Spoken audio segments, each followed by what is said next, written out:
Morning everybody, Davo here. As you can see, I've got some new headlights to install on the vehicle. So let's have a look in the box. Alrighty, I purchased, okay, fall over there if we can. Right, I purchased these from Alumo in Melbourne for $9.99. So these are the sequential LED lights.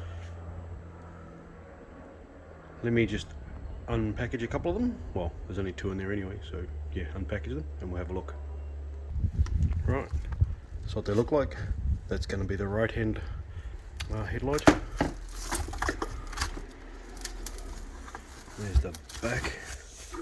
There's the heatsink down there. And there's the back of it. It's supposed to be all pretty plug and play. The next video I do will be the installation. Comes with all the wiring harness, user manual. Yeah. Next video will be showing what will be the installation. And yeah, we'll see you then.